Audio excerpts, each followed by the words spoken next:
as long as I can remember, in fact, basically for as long as I can remember, I was going to New York to dance. That's it. I didn't know what that meant. I watched Fred Astaire and Ginger Rogers movies and Gene Kelly and all those old musicals all summer long on the old movie channel. It started at 12 o'clock. So in the summer, from 9 to 12, I practiced my dancing every day for 3 hours. You know, I warmed up, I did my ballet, I did my jazz, I rehearsed all the numbers I knew, and at 12 o'clock I had my lunch and watched movie musicals. That was every day of every summer as I was growing up. And so I wanted to go to New York and dance. I was not sure, as I said, what that meant, but I was driven to do that.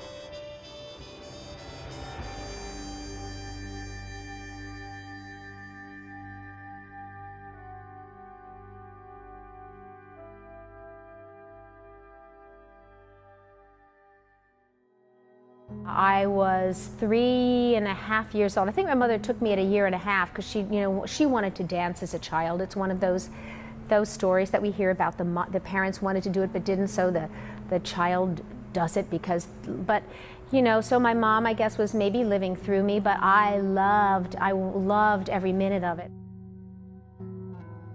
She was there through thick and thin. She gave up everything, drove me to dance classes on Monday and Tuesday and Thursday and Saturday. And well, I did my homework in the car and was always there.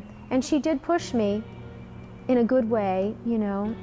And she wouldn't, if I didn't practice when I was younger, starting out, she wasn't gonna let me go perform. If I didn't practice, I couldn't get private lessons. She wasn't mean about it. She just said, well, you don't seem interested. You're not practicing, so I can't spend more money.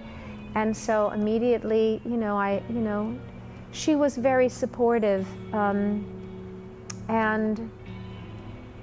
but also very, hey, if you want to stop dancing and you want to do anything else, that's fabulous too. Just want you to be happy, you know, so.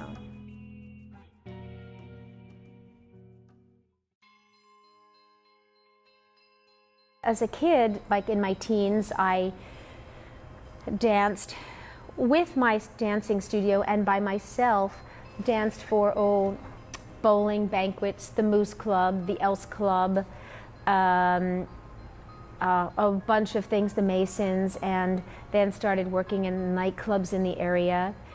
And so that kind of got me on this role of having my own act. So I went to New York having my own act, but nightclubs were sort of dying then. This was mid-late 60s. And I danced at the Latin Quarter, and then there was a club that is now a dance place, but it was the Copacabana, where they had stars like Sammy Davis and Peggy Lee and Don Rickles, and so I was the lead dancer there. And then that was kind of the end of the nightclub era, and people said, hey, you know, you're in New York, you should sing and study singing, study acting when I got there, and audition for Broadway shows. So I did. I thought, okay, that's what I'm supposed to do, I'll do that. And I auditioned, my third audition, I got my first Broadway show, and then from then I just continued. I was very lucky.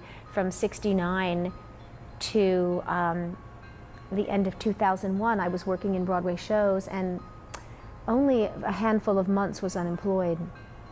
So, so I was really lucky in that.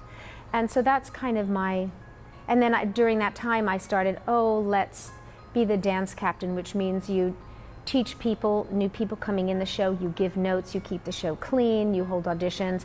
And then I was becoming the assistant to a choreographer, then the associate, then supervising, the dance supervisor for that show and the tours. And in the meantime, people would ask me to run around and choreograph this, that, or the other thing, which I still do that at regional theaters, choreograph and direct. And yeah.